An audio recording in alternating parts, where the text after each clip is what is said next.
احمق نداره پاهام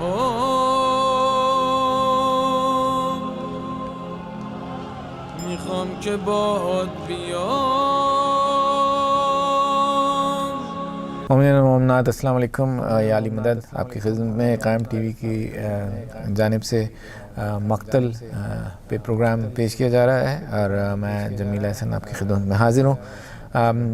پروگرام کے شروع کرنے سے پہلے میں بتاتا چلوں کہ یہ تمام روایات اور تواریخ جو ہم ابھی بیان کریں گے ان پروگراموں میں بیان کر رہے ہیں وہ مقتل حسین المکرم ایسے لی گئی ہیں.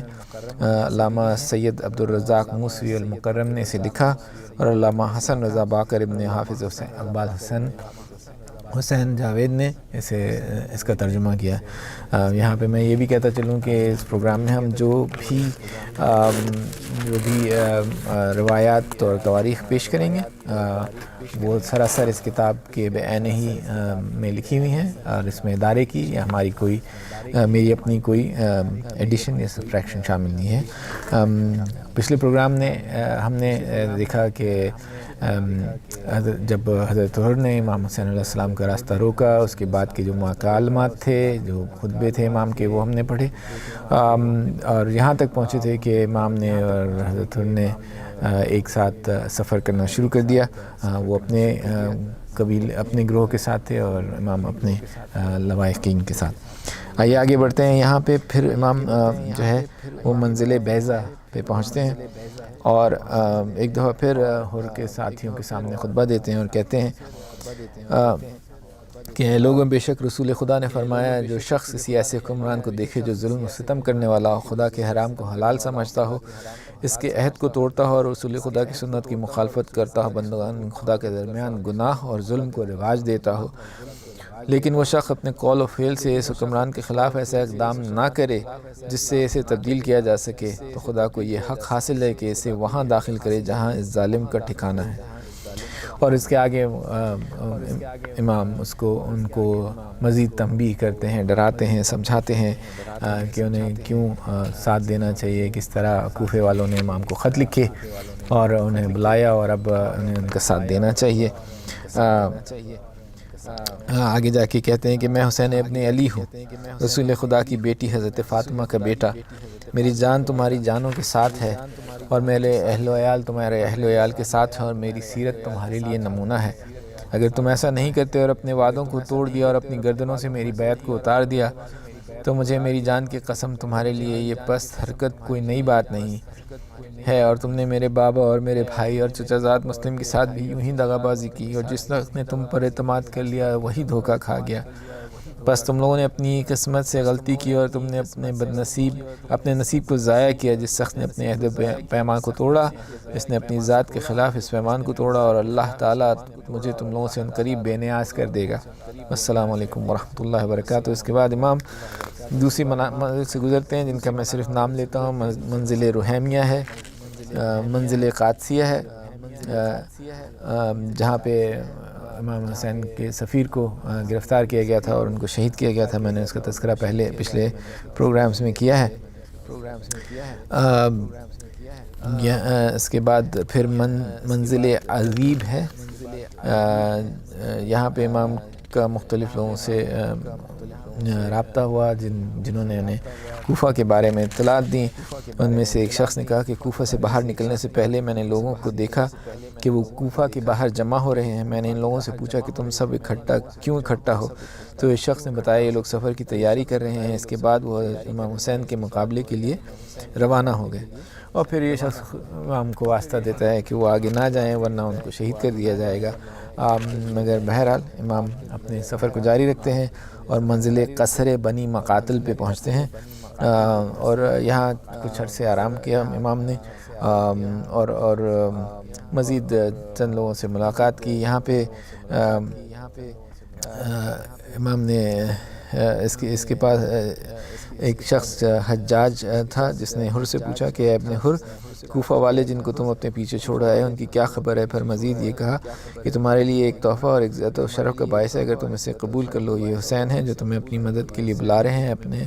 اگر تم نے آپ کے ہم رکاب ہو کر جنگ کی تو اجر و ثواب کے حقدار ٹھہرو گے، اگر مارے گئے تو شہادت کے رتبے حاضر ہو۔ ابن حر نے کہا خدا کی قسم میں اسی لیے کوفہ سے باہر نکل آیا ہوں کیونکہ میں نے بہت زیادہ افراد کوفہ میں امام حسین سے جنگ کے لیے خروج پر آمادہ پائے، اور ان لوگوں کو امام کے شیعوں کو ذلیل و رسوا کرتے ہوئے دیکھا ہے، پس تمہیں معلوم ہونا چاہیے کہ انہیں قتل کر دیا جائے گا، لہٰذا میں ان کی مدد و نصرت کرنے پر قادر نہیں ہوں اور یہ بات پسند نہیں کرتا کہ وہ مجھے دیکھیں اور میں ان کو دیکھوں۔ یہ ابن حر ہے،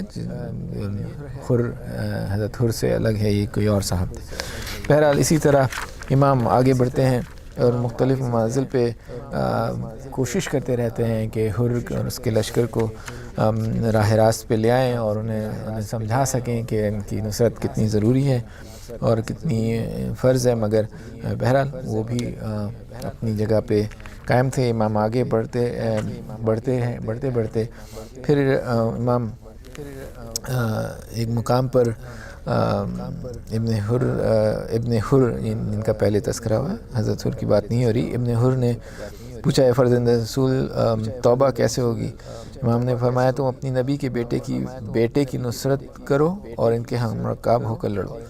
یہ سن کر ابن حر نے کہا خدا کی قسم میں یہ جانتا ہوں کہ جس نے آپ کا ساتھ دیا تو وہ آخرت میں خوشبخت ہوگا، لیکن آپ کی مدد کرنے سے قاصر ہوں کیونکہ آپ کے پیچھے کوفہ والوں کو اس حالت میں دیکھ کر آیا ہوں کہ ان میں کوئی بھی آپ کا ناصر و مددگار نہیں۔ میں آپ کو خدا کی قسم دے کر کہتا ہوں کہ آپ مجھے اپنی نصرت پر ابھار رہے ہیں، لیکن میرا نفس مجھے موت کی اجازت نہیں دیتا، اگر آپ چاہیں تو میرا قیمتی گھوڑا حاضر ہے۔ اور اسی طرح امام کے ساتھ وہ گفتگو کرتا رہا اور بالآخر امام نے کہا کہ اگر ہماری نصرت میں اور مدد میں دلچسپی نہیں رکھتے ہو تو ہمیں تمہارے گھوڑے کی بھی ضرورت نہیں ہے، اور نہ ہی اب تمہاری کوئی ضرورت ہے، اور نہ ہی میں گمراہ لوگوں کو اپنی قوت بازو سے ہٹانا چاہتا ہوں، لیکن میں تمہیں نصیحت کرتا ہوں جیسا کہ تم مجھے نصیحت کر رہے ہو۔ اگر تم چاہتے ہو کہ ہماری چیخ و پکار نہ سنو اور ہمارے المناک سانے کے گواہ نہ بنو تو فوراً یہاں سے دور چلے جاؤ۔ خدا کی قسم جس نے بھی ہماری چیخ و پکار اور استغاثہ سنا لیکن وہ ہماری مدد کے لیے آگے نہ بڑھا تو خدا ایسے شخص کو اوندھے منہ جہنم کی آگ میں پھینک دے گا۔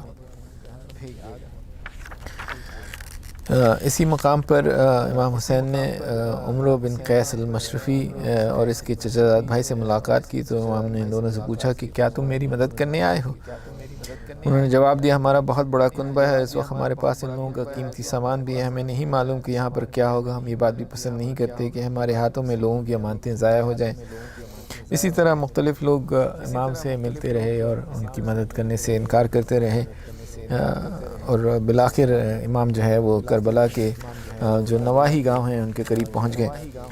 جب رات کا آخری پہر ہوا تو امام نے جوانوں کو پانی بھرنے کا حکم دیا اور اس کے بعد قصر بنی مقاتل سے کوچ کرنے کا حکم صادر کیا۔ جب یہ قافلہ چل رہا تھا تو انہوں نے امام حسین کو یہ فرماتے سنا اِنَّ لِلَّهِ وَإِنَّا إِلَيْهِ رَاجِعُونَ۔ جب امام نے کئی دفعہ ان کلمات کو دہرایا تو حضرت علی اکبر نے عرض کیا بابا جان آپ یہ کلمہ کیوں پڑھ رہے ہیں؟ امام حسین نے فرمایا مجھے تھوڑی دیر کے لیے نیند آ گئی تھی، ایک گھڑ سوار کو یہ دیکھا کہ جو یہ کہہ رہا ہے کہ آپ لوگ سفر کر رہے ہیں اور موت آپ کی طرف تیزی سے بڑھ رہی ہے۔ یہ سن کر حضرت علی اکبر نے عرض کیا کہ اللہ تعالیٰ آپ کو ہر بلا سے محفوظ رکھے، کیا ہم حق پہ نہیں ہیں؟ امام نے فرمایا کیوں نہیں، بے شک اس ذات کی قسم جس کی طرف بندگان خدا لوٹ کر جانا چاہتے ہیں ہم حق پہ ہیں۔ حضرت علی اکبر نے عرض کیا ہم حق پہ ہیں تو پھر ہمیں موت کا کیا خوف؟ امام نے فرمایا کہ اللہ تعالیٰ تمہیں بہترین جزا عطا فرمائے جو ایک باپ کی طرف سے اپنے بیٹے کے لیے ہوتی ہے۔ بہرحال امام نے اپنے سفر کو جاری رکھا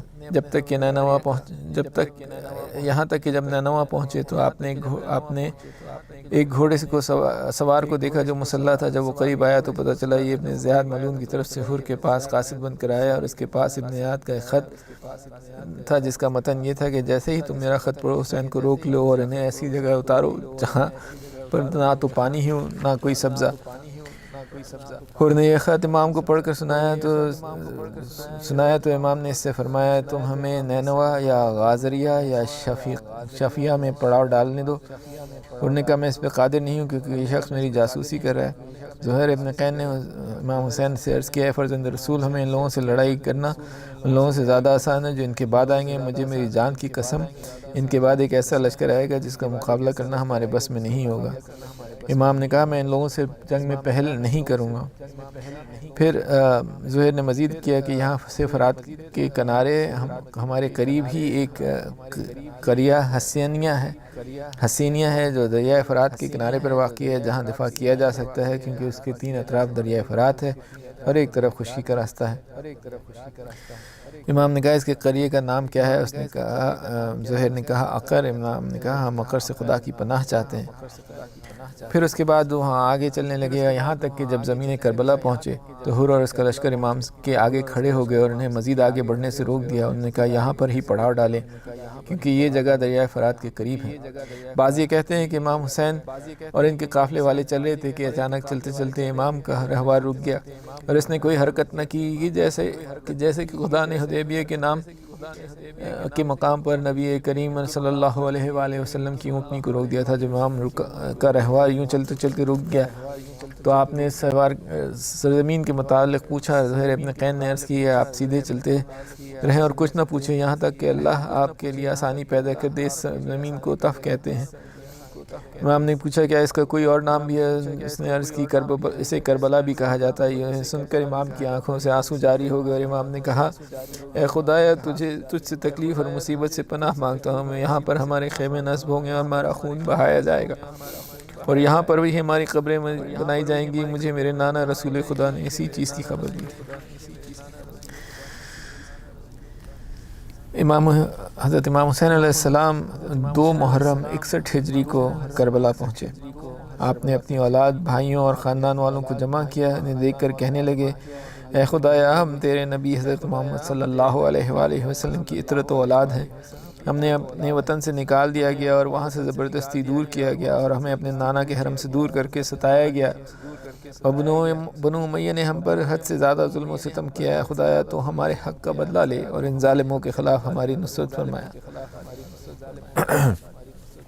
پھر آپ اپنے اصحاب کی طرف متوجہ ہوئے اور کہا کہ لوگ دنیا کے غلام ہیں اور دین صرف ان کی زبانوں کا چسکا پن ہے۔ یہ دین صرف اس قدر لیتے ہیں جو ان کی روزی کے لیے فائدہ مند ہوتا ہے۔ جب لوگوں کو مصائب و مشکلات کے ذریعے امتحان میں ڈال کر آزمایا جائے تو دیندار کم ہی رہ جاتے ہیں۔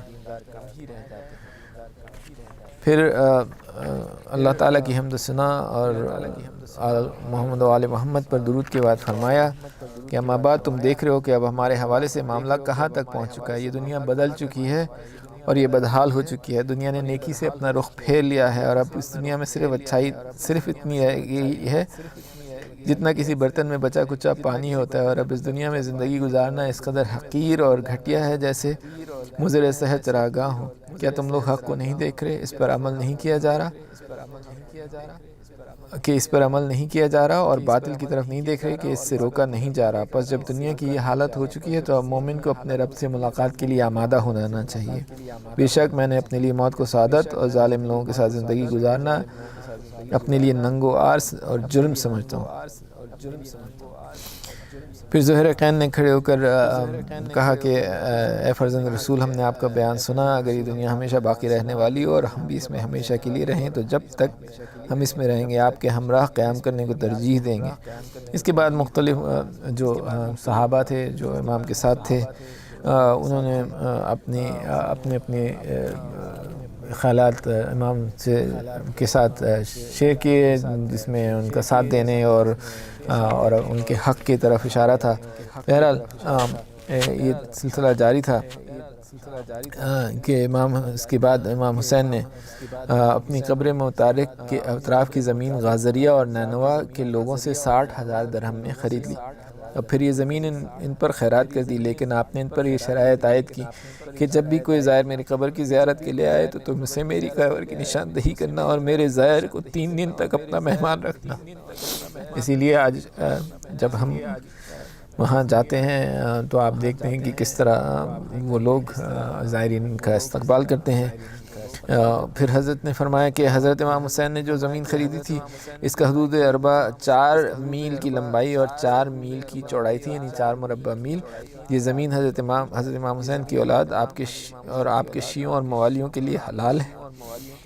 ان کے علاوہ دیگر افراد جو آپ کے مخالف ہیں ان پر حرام ہے، یہ بابرکت زمین ہے۔ حضرت جعفر ابن صادق علیہ السلام صلی اللہ علیہ محمد سے حدیث میں منقول ہے کہ ان لوگوں نے ان شرائط کو پورا نہیں کیا۔ جب امام حسین کربلا پہنچے تو آپ نے بنو محمد حنفیہ اور بنو ہاشم کے ایک گروہ کو ختم تحریر کیا۔ اما بعد گویا دنیا کبھی تھی ہی نہیں اور آخرت ہمیشہ کے لیے باقی رہے گی۔